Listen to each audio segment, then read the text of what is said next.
2024ರ ಲೋಕಸಭಾ ಚುನಾವಣೆ ಸನ್ನಿಹಿತವಾಗಿರುವ ಸಂದರ್ಭದಲ್ಲಿ ಮತದಾರರ ನಾಡಿಮಿಡಿತ ಅರಿಯಲು ಪುದಿಯ ತಲೆಮುರೈ ದ ಫೆಡರಲ್ ರಾಷ್ಟ್ರಮಟ್ಟದ ಚುನಾವಣಾ ಪೂರ್ವ ಸಮೀಕ್ಷೆ ನಡೆಸಿವೆ.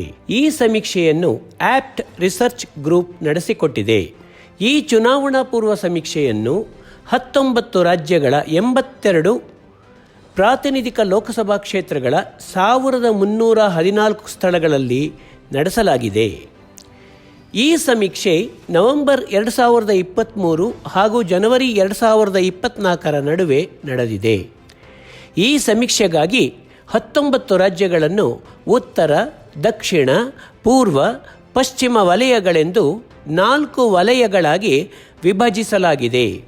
ಪಂಜಾಬ್, ಉತ್ತರ ಪ್ರದೇಶ, ಹರಿಯಾಣ, ದೆಹಲಿ ಉತ್ತರ ವಲಯಕ್ಕೆ ಸೇರಿದರೆ ಆಂಧ್ರ ಪ್ರದೇಶ, ತಮಿಳುನಾಡು, ಕರ್ನಾಟಕ, ಕೇರಳ, ತೆಲಂಗಾಣ ರಾಜ್ಯಗಳು ದಕ್ಷಿಣ ವಲಯಕ್ಕೊಳಪಡುತ್ತವೆ. ಪೂರ್ವ ವಲಯದಲ್ಲಿ ಬರುವ ರಾಜ್ಯಗಳೆಂದರೆ ಒಡಿಶಾ, ಜಾರ್ಖಂಡ್, ಬಿಹಾರ್, ಪಶ್ಚಿಮ ಬಂಗಾಳ.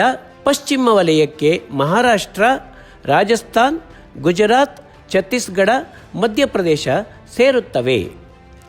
ಸಮೀಕ್ಷೆಗಾಗಿ ಅರ್ಹ ಮತದಾರರನ್ನು ಅನಿರ್ದಿಷ್ಟ ಕ್ರಮದಲ್ಲಿ ಮನೆ ಹಾಗೂ ವೈಯಕ್ತಿಕವಾಗಿ ಭೇಟಿಯಾಗಿ ಸ್ಪಷ್ಟ ಪ್ರಶ್ನೆಗಳ ಮೂಲಕ ಸಂದರ್ಶಿಸಲಾಗಿದೆ. ಈ ಸಂದರ್ಶನವನ್ನು ಸಮೀಕ್ಷೆ ತಂಡದ ಸಂದರ್ಶಕರು ಕ್ಷೇತ್ರ ಮೇಲ್ವಿಚಾರಕರ ಮೇಲ್ವಿಚಾರಣೆಯಲ್ಲಿಯೇ ನಡೆದಿದೆ. ಮತದಾರರನ್ನು ಕೇಳಲಾದ ಪ್ರಶ್ನೆಗಳನ್ನು ಹಿಂದಿ, ತಮಿಳು, ತೆಲುಗು, ಮಲಯಾಳಂ, ಕನ್ನಡ, ಒಡಿಯಾ ಹಾಗೂ ಬಾಂಗ್ಲಾ ಭಾಷೆಗಳಲ್ಲಿ ಕೇಳಲಾಗಿದೆ. 82 ಲೋಕಸಭಾ ಕ್ಷೇತ್ರಗಳ 400 ಪ್ರತಿಕ್ರಿಯಾದಾರರನ್ನು ಈ ಸಮೀಕ್ಷೆಗಾಗಿ ಸಂದರ್ಶಿಸಲಾಗಿದೆ. ಈ ಸಮೀಕ್ಷೆ ರಾಷ್ಟ್ರದ ವಿವಿಧ ಭಾಗಗಳ 35,905 ಅರ್ಹ ಮತದಾರರನ್ನು ಒಳಗೊಂಡಿದೆ. ಅರ್ಹ ಮತದಾರರಿಂದ ಪ್ರತಿಕ್ರಿಯೆಗಳನ್ನು ಸಂಸ್ಕರಿಸಿ ಸಮೀಕ್ಷೆಯ ಫಲಿತಾಂಶವನ್ನು ನಿರ್ಧರಿಸಲಾಗಿದೆ. ಈ ಚುನಾವಣಾ ಸಮೀಕ್ಷೆಯ ಫಲಿತಾಂಶಗಳಿವು.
ಹೆಚ್ಚಿನ ಸುದ್ದಿ ಅಪ್ಡೇಟ್ಗೆ ಈಗಲೇ ದ ಫೆಡರಲ್ ಕರ್ನಾಟಕ ಯೂಟ್ಯೂಬ್ ಪೇಜನ್ನು ಸಬ್ಸ್ಕ್ರೈಬ್ ಮಾಡಿ.